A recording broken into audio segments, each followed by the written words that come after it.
ఓం సదాశివసమారంభాం వ్యాసశంకరమధ్యమాం అస్మదాచార్యపర్యంతాం వందే గురుపరంపరాం. జ్యోతిష్ శాస్త్రాన్ని భావితరాల వారికి ప్రసాదించిన ఋషుల యొక్క పాదపద్మాలకి నమస్కారం చేసుకుంటూ, అలాగే నాకు ఈ జ్యోతిష విద్యను నేర్పిన గురువర్యులు జ్యోతిష బ్రహ్మ కీర్తిశేషులు శ్రీ ఏరంకి సూర్యనారాయణమూర్తి గారు, సూర్యశ్రీ దైవజ్ఞ గారి యొక్క పాదపద్మాలకి నమస్కారం చేసుకుంటూ, ఓం శ్రీ మహాగణాధిపతి నమః, శ్రీ గురుభ్యో నమః, హరి ఓం. వీక్షకులందరికీ నమస్కారం. ఫిబ్రవరి నెల 25వ తారీఖు లగాయతు మార్చి 2వ తారీఖు వరకు ఉండేటువంటి గ్రహగతుల ఆధారంగా ద్వాదశ రాసుల వారికి ఈ వారం ఏ విధమైనటువంటి శుభాశుభ ఫలితాలు కలగబోతున్నాయో ఈ వీడియో ద్వారా తెలుసుకుందాం. ముఖ్యంగా ఈ వారం ఉండేటువంటి గ్రహగతులను గమనిస్తే మేషరాశి యందు గురుగ్రహం యొక్క సంచారము, అలాగే కన్యారాశి యందు కేతువు, మకరమందు కుజశుక్రుల యొక్క సంచారము, కుంభరాశిలో రవి బుధ శనేశ్వరుల యొక్క సంచారము, మీనమందు రాహు, అలాగే ఈ వారంలో సింహం కన్య తుల వృశ్చిక రాశుల యందు చంద్ర సంచారం ఉండబోతూ ఉన్నది. ఇటువంటి పరిస్థితుల్లో ద్వాదశ రాశుల వారికి ఏ విధమైనటువంటి శుభాశుభ ఫలితాలు కలగబోతున్నా తెలుసుకుందాం. మకర రాశి వారికి ఈ వారం సానుకూలమైనటువంటి గ్రహస్థితి గోచరిస్తూ ఉన్నది. ముఖ్యంగా ఈ రాశి వారికి శుక్రబలం ఉన్నది.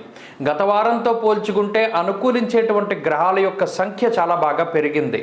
చంద్రబలం కానివ్వండి, వారం చివరిలో వస్తూ ఉన్నప్పటికీ చంద్రుడి యొక్క బలము, అలాగే శుక్ర బలము, అలాగే బుధ బలము, ఈ 3 గ్రహాలు కూడా కొన్ని రకాలైనటువంటి ఇబ్బందికర పరిస్థితుల నుండి బయటపడేయడానికి ఉపయోగపడతాయి. ఉదాహరణకి ఈ రాశి వారికి జన్మకుజుడు అనేటువంటి బలీయమైనటువంటి కుజదోషం ఉన్నది.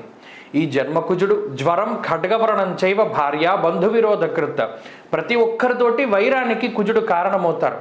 ఒంటికాల మీద లేస్తూ ఉంటారు, కోపం పెరిగిపోతూ ఉంటుంది. ఎవరి యొక్క ఆధిపత్యాన్ని కూడా మకర రాశి వారు సహించలేరు. ఎంతసేపు వీళ్ళు చెప్పిందే జరగాలి, వీరి మాటే నెగ్గాలి అనేటువంటి మొండి ధోరణి. మీకు కొన్ని అవసరమైనవి ఉన్నాయి, అవసరం లేనివి ఉన్నాయి, ఎందులోనైనా సరే వేలు పెడుతూ ఉంటారు. ప్రతి దాంట్లోనూ మీరు చెప్పిందే జరగాలి అని అనుకుంటూ ఉంటారు మకర రాశి వారు. ఆ ధోరణికి కుజుడు కారణమవుతారు. దీనివల్ల ఏమవుతుంది? కొన్ని సందర్భాల్లో మాట పట్టింపులు, కోపం వల్ల బంధువులతో విరోధాలు, అటు భార్యతోనూ సంతానంతోనూ లేదా భర్తతోనూ చాలా రకాలైనటువంటి మిస్అండర్స్టాండింగ్స్ తోటి ఈ మకర రాశి వారికి ఉంటే శుక్రుడు ఆ మంటను చల్లారుస్తూ ఉంటారు. అనగా మనం వారి మీద కోప్పడ్డాము కదా, కానీ వాళ్ళ తప్పేం లేదు, క్షమించు, నేను నిన్ను తప్పుగా మాట్లాడాను అనేటువంటి విధంగా. అంటే ముందు మంట వచ్చినప్పటికీ నీళ్లు జిమ్ముతూ ఉంటాడు శుక్రగ్రహం. అది శుక్రుడు మీకు శాంతింపజేసేటువంటి గ్రహం. ఎక్కడికక్కడ శత్రువులను తగ్గించి కొంత లగ్జరీని పెంచుతూ ఆ శుక్రుడి యొక్క బలం మీ మీద ఆ విధంగా పనిచేస్తూ ఉంటుంది. ఇక బుధుడు 2వ స్థానంలోనే ఉన్నటువంటి రవి కానీ శని కానీ సదాక్లేశం వృధావైరం సతతం కార్యనాశనం హీనత్వం దుష్ట సంసర్గో మనస్తాప శిరోవ్యధ, అన్నీ తలకైపోటు తెప్పించేటువంటి కార్యక్రమాల్లోనే మీరు నిమగ్నమై ఉంటారు.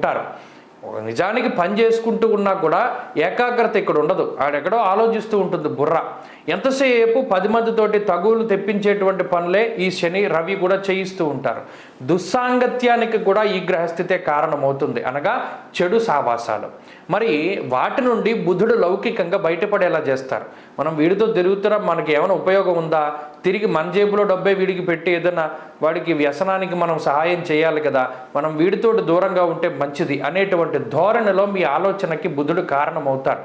అలాగే ఉద్యోగపరమైనటువంటి విషయాలు, ఉద్యోగంలో ఉండేటువంటి చికాకులు కానీ లేదా మరి ఏ ఇతరత్ర సమస్యలు కానీ, కుటుంబంలో ఉండేటువంటి సమస్యలు కానీ, వీటన్నిటి నుండి బయటపడేటువంటి విధంగా ఈ గ్రహస్థితి సహకరిస్తుంది.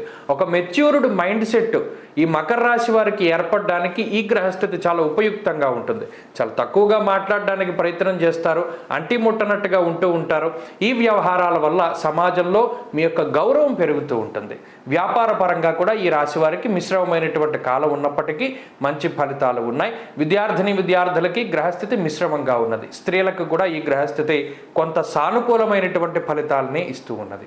మకర రాశి వారు ఈ వారం మరింత అనుకూలమైనటువంటి ఫలితాలను సాధించడానికై లక్ష్మీ నృసింహ కరావలంబ స్తోత్రాన్ని పారాయణ చేస్తూ ఉండండి. అలాగే వినడం కూడా చాలా మంచిది. ఈ వారంలో కలిసి వచ్చేటువంటి రోజు బుధవారంగా చెప్పవచ్చును. అదృష్ట సంఖ్య 6, అదృష్ట వర్ణము ఆకుపచ్చ. తదుపరి కుంభరాశి.